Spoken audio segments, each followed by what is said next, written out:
Well, because my dad's always been into it. Before it was a thing. Now I feel like I could probably name at least 3 beauty YouTubers that have done conspiracy theory videos, which is just... they're honestly probably bored, and they're like, this is interesting to me, I'm going to talk about it. It is interesting. Yeah. And I love watching it, so that's fine, but... Yeah, and beauty YouTube is really, really saturated now, so I can see... That's true, yeah. They're trying to, like, become more niche, I guess, than everyone else. It is really saturated, which is kind of sad, because there are a lot of people who, like, wanted to get into it. And I can see how you can get bored. It's just, the availability of technology now, I think. Yeah, it's crazy. Well, speaking of conspiracy theories, the 23rd was yesterday. Yes. The world didn't end. The world didn't end, so... Well, my resident conspiracy theorist, what is that about? So, I don't know too much about this. So basically there was one guy, his name was David Mead, I think. I don't know if I'm pronouncing that correctly. I think it's M-E-A-D-E, Mead, not sure. He's a Christian numerologist. I say that with finger quotes because... Yeah, what is that? Basically someone who interprets the Bible and the numbers in the Bible to try to predict things. So that's what he does. So to not offend anyone here, tries to find meaning where there is no meaning. What do you mean numbers? So one specific example that he said was, okay, there's this verse in the Bible, I think it was Luke 21:25. So he said something along the lines of, this isn't, and I'm not totally sure this is what he said, but something along the lines of, well, 21:25, it's a verse about the end of the world. The world's going to end between the 21st and the 25th of the month. Yeah. That's a bit of a stretch. It is a bit of a stretch. It's surprising that like, got so much tread, because it's so unbelievable. It is surprising. And I knew about it because my dad's on top of all the conspiracy theories, so he told me about it. Yeah, first. He sent you some... care packages for the end of the world. Yes, I'm prepared. I'm somewhat prepared for the end of the world. I could live for probably about a week in the apocalypse. I'm good for a week. I believe that the apocalypse will come one day. I don't know if it'll come... I mean, what? Me too. In our lifetime, Y2K was supposed to be an apocalypse. 2012 was supposed to be an apocalypse. And now the 23rd. Ooh, there's a pattern. Many twos. Twos? Two. Yeah, well... They all start with 2000, 2012, and 923. But there's still a 2 there. There's a 2. Well, we'll see. Yeah. 2222 on February 22nd. World round. That's my prediction. There you go. 2222. Okay, luckily we won't be I'll be around. dead, yeah. I'll be gone. Well, who knows? Maybe they'll figure out a cure for death. Yeah. And everything illness related. But yeah, I don't know. I'm hoping it doesn't happen in my lifetime. I really would like to avoid that if I could. The apocalypse? Yeah, that would be great. I have like an irrational fear that there's going to be a zombie apocalypse. Really? Because when I was like 8, my brothers made me watch Dawn of the Dead. And it traumatized me. And now I'm watching Walking Dead to, make that fear worse. But it's really interesting to me. Those childhood traumas are real. And I'm traumatized because when I was 10, I think. So there's a series of books called The Left Behind. It's by Christian authors about the apocalypse, the end times that's talked about in the Bible. Wait, did they make it into a TV show? It was maybe The Leftovers? a movie or something like There's a TV show out that's called The Leftovers, and it's about like the what's it called? The rapture. Rapture happens, and like there are some people who are left. Yeah, that's probably based on the same thing, but I read these books when I was 10 and it totally freaked me out. It's talking about the rapture, which if you don't know is basically where God comes back and takes all the Christians up to heaven and everyone else gets left behind. And then there's like tons of natural disasters. There's the Antichrist. Evil is running amok in the world. Yeah. That is basically what the Bible says. That's a whole other thing I don't want to get into right now. But paraphrase. Those books terrified me, and every day I was terrified that everyone was going to be taken up to heaven without me and I was going to be left on the earth. Some of those I buy into though, because I don't buy into them, but they're a little bit more believable. Like the ones about that are about nature and nature essentially losing its shit and ruining the world. All of the stuff that's been happening, super volcanoes and and all of the natural disasters have happened in the past month. So there was Houston, what was it? Irma what was the other one? Jose. The one that just happened, like, 2 days ago. The earthquake in Mexico. Like, there's all of this stuff happening, and I'm like, well... First of all, anyone who says global warming isn't real can eat shit, because look. Yeah. But also, like, it's just spooky, you know? Yeah. That all this stuff is happening at once, and, like, we're obviously ruining everything to the point where the Earth could actually end. Right. I think, well, climate change definitely has something to do with it. Like, yeah, right. It's been, like, proven scientifically that if, like, ice caps melting in some parts of the world cause a rush of water into another part of the world, which makes hurricanes form. So, I totally believe that. It's less, like, spiritual end of the world and more scientific end of the world. Yeah, exactly. I don't know. I mean, So, one thing that, speaking of natural disasters, this is, like, kind of a little bit on a tangent, but me and my fiance want to move west, and we would love to move to California. But California has a fault line running through it. It's going to fall into the ocean. The San Andreas Fault, and there's a movie about it. What was it called? San Andreas. Yeah. So I've never seen it, but yeah. Basically, someday, they don't know when, it could be in the next 5 years or the next 50 years or the next 500 years or never. Right. But that fault is going to rupture, and when it does... Yeah, half of the state of California. Just live on the other side. Exactly. So don't live on the ocean side. We're going to live on the other side of the line. So I mean, you still probably get, like, screwed, but less screwed. Exactly. But that's terrifying because they know it's going to happen. Yeah. They just don't know when. Sure. I'm with you. I want to move west, too, and I really want to move to Seattle. And I can't remember who. I think it was Evelyn's mom or something when she was talking about it as well, was like, there's supposed to be, like, a tsunami that hits Seattle. There was, like, predicted to be I think it was a tsunami or something. And it's just, like, the whole West Coast is fucked. Yeah, like, there's so much stuff that's just gonna happen, I guess. Exactly. Which sucks, because it's so beautiful out there. I know, it sucks. But then again, it might not even happen in our lifetime, so... That's true. It's like, do you take the risk, or... But...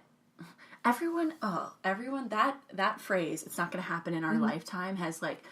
screwed me so much, because every time I, like, present an argument for global warming or, like, producing less waste or not eating meat as much, they're like, oh, well, it doesn't affect me. It's not going to happen in my lifetime.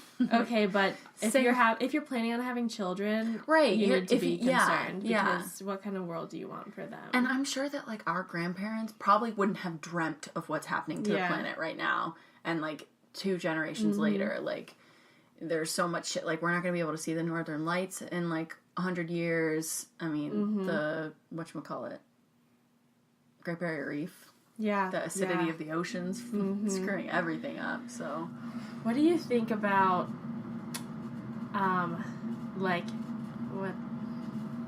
living on other planet, like, if we were to colonize another planet? I mean, first of all, we screwed up our own planet, so we suck for doing that. But I mean, like, if it means, like, the continuation of the human race, and my thing is, like, a lot of people are like, well, I mean, if this kills us, then that was, what's it called? To ourselves. Evolution. Like, we did it to... Natural selection. Natural selection, that's what I meant. Natural selection. I'm like, but if we're smart enough to be able to populate another planet, then, like, then it's not. Right. You know, you kind of think. I personally would not leave Earth. Oh, I wouldn't either. Oh, another weird thing about... This is, again, off on a tangent, but I was just reading something today that was, like, a lot of this stuff you could think is bullshit, but it was, like, there are apparently, like, therapeutic and, like, physical, like, health benefits from walking barefoot on Mother Earth, or, like, walking barefoot on the ground. I believe that. Yeah. Because there's tons of benefits just to being in nature, people in cities versus somewhere where there is nature. Yeah. Well, literal benefits. My skin is screwed since moving to Chicago. Yeah, exactly. There's physical benefits and mental, too. Like, they're less depressed, less, like, anxious. Yeah. Yeah, I totally believe that. So, yeah, I probably wouldn't want to leave Mother Earth. Right. She gives me some great things, she does. But I know, I guess terrifying. Yeah, it really is. Like, the abyss. That's an actual phobia. The fear of, like, open space or something like that. Do you? Yeah. Well, if you mean space. Yeah, like space, like outer space.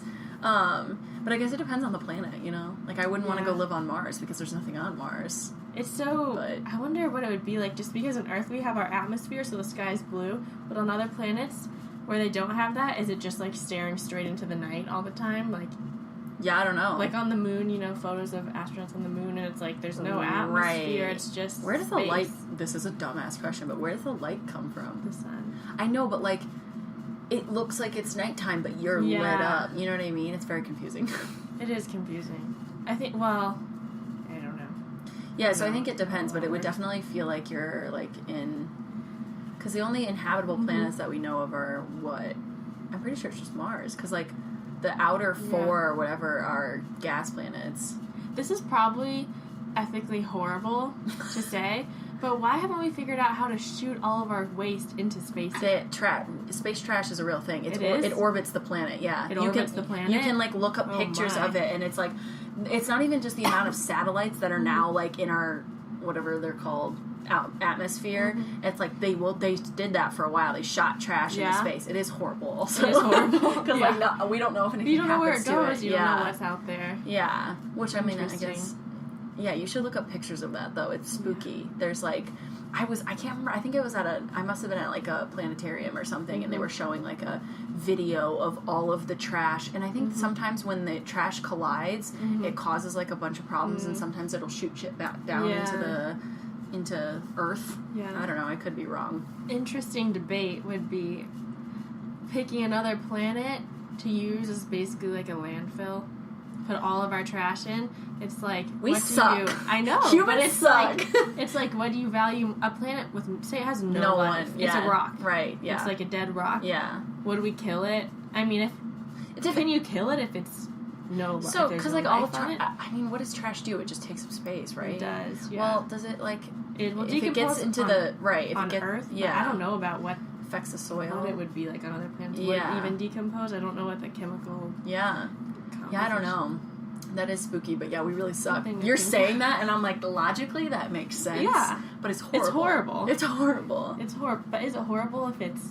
I mean, some rich guy somewhere is going to be like, I'm going to shoot all of our trash into another planet, and we're good. And then aliens will come to us and kill us, because they're like, you horrible humans. I think the reason that it's horrible is because we don't know what life is out there that we could be harming. Right. If you're not harming anything, it's a lot more easy to accept, but... We don't know what's out there. Very true. Well, I mean, there's definitely something out there. I think I was talking to... I don't remember who it was. I want to say it was my mom. Mom, I'm sorry if it wasn't you. But, like, I'm pretty sure that whoever it was telling me they don't believe in, like, life elsewhere outside of Earth. Yeah. I'm like... How? Was it you? No, it wasn't you. It wasn't me. I definitely believe in... It's like the universe is so big. It doesn't make any sense. Bless you. Thanks. I hope they couldn't hear that. They probably could. Okay. It just doesn't make any sense that... No, the universe... Not even our... There's other universes besides ours. It's so massive. You can't even comprehend. I can't even. I try to think about it, and I can't wrap my mind around how huge the universe is. It's... Well... Blows your mind. I don't know. It could be never ending, but maybe it does end somewhere. Speaking of, like, blowing your mind... I think we talked about this, like... Last time I was here or something was I was talking to you about string theory.